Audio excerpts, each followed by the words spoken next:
now, let's get the warm-up. And those in the surrounding will just be waiting. And as you can see, the position that RQ is taking is just towards the edge of the previous zone so that no backstab will be happening. And as we wait for final few seconds before the blue finally close in and reveals the next phase, some of the teams are already moving in, like WAG, and perfect timing and a time turner as well, because it will not open a space for Evo's Divine to put any damage on them, but they rush in the compound, Valiant dash, and let's see who goes down. Rasia goes down first. WAG Wrecking Crew is here, knocking the door of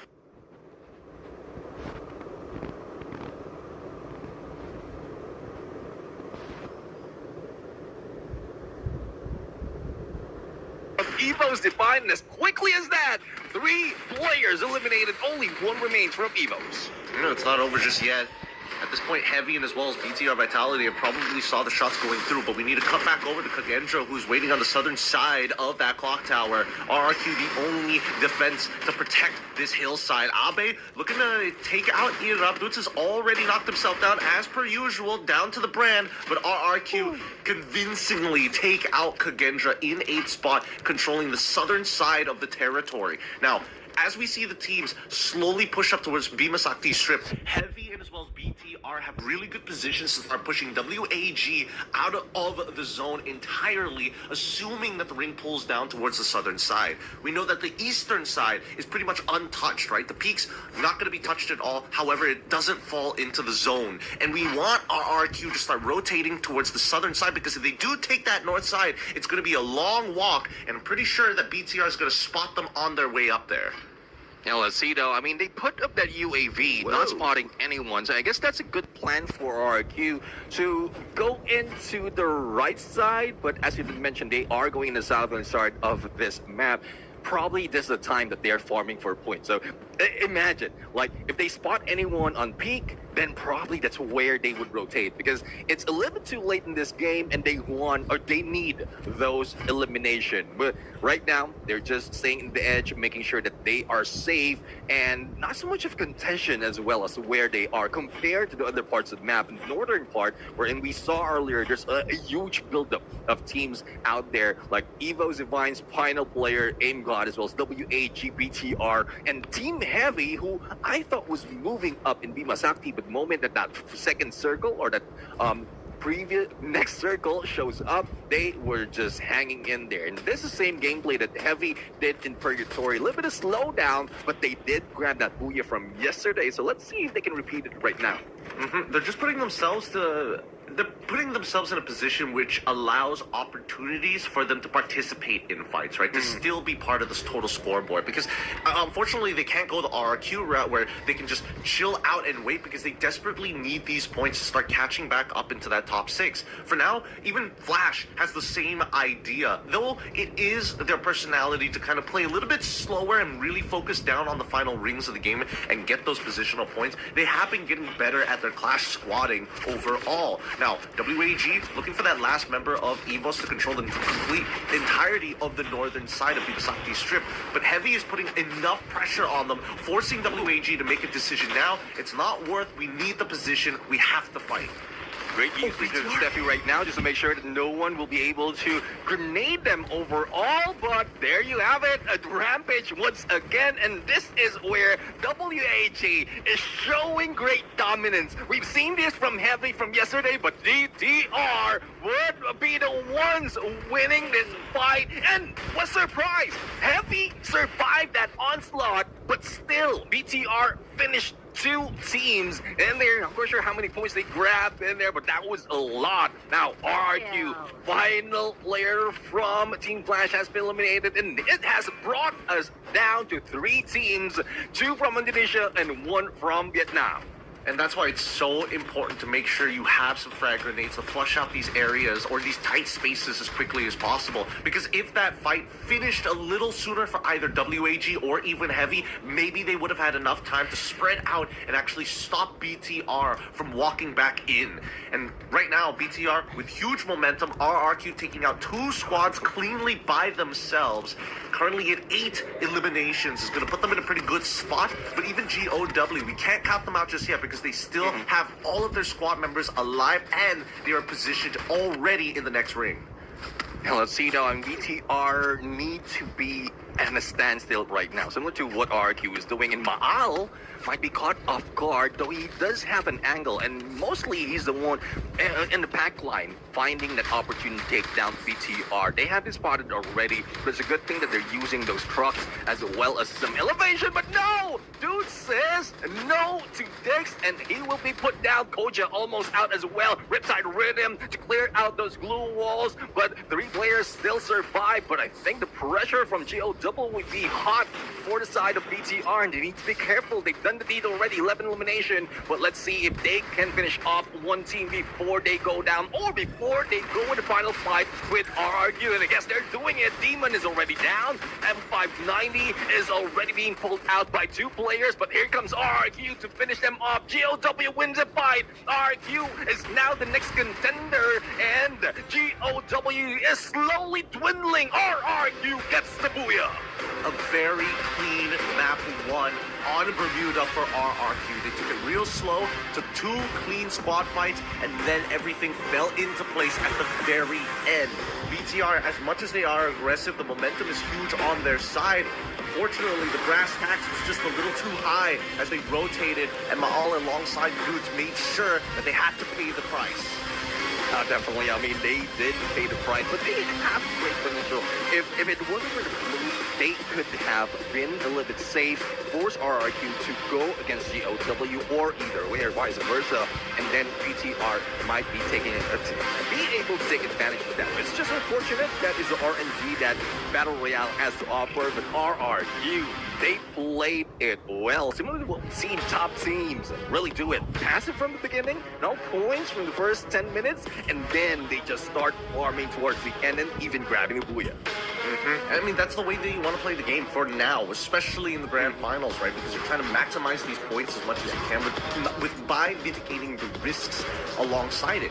So far, it feels like there is some polar opposite ideas coming out. It's not like a regional thing that all Indonesian teams want to be just as aggressive. We saw EVOS, we saw RRQ, we even saw BTR on the other side of the spectrum trying to be the instigator. But right now, I think we need to see a little bit more from Vietnam because they need to decide whether or not they actually want this to maintain their top 6 positions. So far, we've seen them take again, once we got into I think the 3rd ring where their peak was already predetermined that it wasn't in the zone, I think teams should have been a little bit more vigilant in scouting out these areas. So many teams avoided peak like the plague, allowing Heavy a free rotation onto the north side. It allowed Flash to get there for free, and honestly, it was really between RRQ and as well as Flash, from my perspective, on who was going to make it into the final zone. I mean, I do agree. I mean, RRQ, we've seen that great potential of getting the final circle as well as grabbing that booyah because of how well they played it. We've seen that gameplay from Green United, from Team Falcons, and even from RRQ themselves, because they played that well from to the team. But for BTR right now, I'm loving the slow rise from this team, because from yesterday they were the slumps, like not so much of elimination, not so much of point from beginning up until 5th, and now they are slowly rising up. And I believe after that game, they did manage to cross the boundary of the top 6, but the only question is, there's a lot of teams in contention for the top 6. You did mention Team Flash. We saw them, the aggression that they have. And Kalahari. The line. In terms of paths, we see that Sub going to be taken control by Torak. WAG going to make their way over to Mammoth. We're keeping an eye on RRQ and alongside the other Indonesian squads because their openers have always been interesting. A very wide spread for RRQ. 2 in Refinery, the others on the outskirts. Yeah, I mean, they are also keeping their eye on GOW, who's currently in a little bit southern part of Refinery. For WAG, Mammoth is their usual drop spot, and Magna Esports has chosen, I believe this is Bayfront, as their dropping spot. But Team Flash also managed to have a peak on this area, and as you can see, the Axel is also on a hit list right now, so a lot of pressure will be happening in mentality that the eyes are on them on the minimap, and hopefully they can loot fast and prepare themselves, because otherwise they might be losing up another battle early into the game, and you don't want to happen, especially if you're very close to securing your spot in the grand finals. I mean, as we continue to see the teams move around, it doesn't feel like there's... Oh, never mind. As I'm about to say that, the kill feed suddenly lights up as Flash takes first blood onto our RQ side of the map. Not 100% sure from which direction that's going to be, as we still are monitoring the movements of Magna. At this point, with that early elimination, even another hit list being enabled by BTR, targeting Shin this time. We'll see whether the north side is going to be as fierce as we saw in game number 1.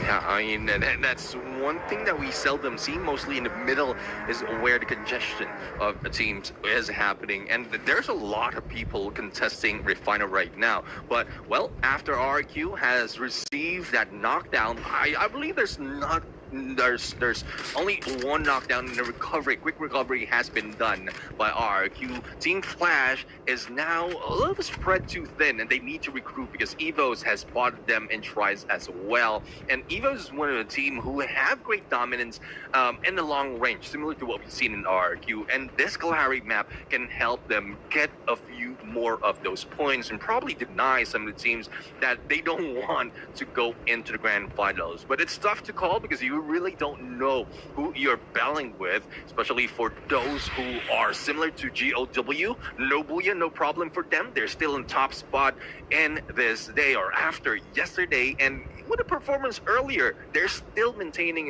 themselves afloat on the top 3. Now we look over GOW, right? They've been sitting in command post for a little bit. They see the rotation from Todak on the south side because Todak landed into sub, and it feels like Todak wants to make their way over to possibly Stone Ridge or maybe scout out command post. Not 100% sure where they decided to end up. From Flash, from Bayfront, at this point, they're just holding on, right? They know that they're marked. They just want to control these compounds and make sure that the outskirts are secured and clear. But even for Kagendra, right, we're not seeing a lot of fights. Everybody is going to just wait until the very last second to go for these engagements.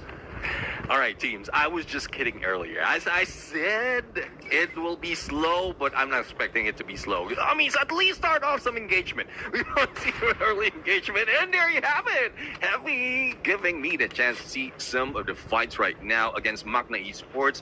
And we've seen earlier from previous view of Heavy, or POV of Heavy, that it's not only rather, from the preview POV of Magna, it's not only Heavy in the area, but also Team Flash. So let's see if that something would happen from that engagement. But Todak, or one of the players from Todak, has been knocked down by Virtus Pro. So it shows that VP and Todak, as well as WAG, who has sights on them, are in the same area. And Todak right now trying to get away. One player is trying to get away, but will be caught off guard with an AWM. And for elimination being grabbed by VP. Not so much of damage though. And if WAG pushes against Virtus Pro, they might be in trouble. They might be. Let's see how ready they're going to be, because now this is going to start the chain effect. When one of these teams, especially in such close proximity to their quadrant of the map, you'll notice that these teams are instantly attracted by the noise and, more importantly, the kill feed. Now, with the arsenals already open, some powerful weapons are going to be picked up for the side of Flash. At least maybe that's going to be enough to hold them. However, they don't have a lot of play area to work with, especially with Magna on that south side controlling the space. Both entrances are dangerous. If they try to leg it to the tents, at least, they're probably going to get brass taxed for it. Well, so, you know, if they would have to pay a high price for that decision. Now let's see though, WAG, well, they don't want to pay anything. They don't want to go on a highway. They want to go on a longer route, making sure that they will survive a little bit longer, because on the second phase we go.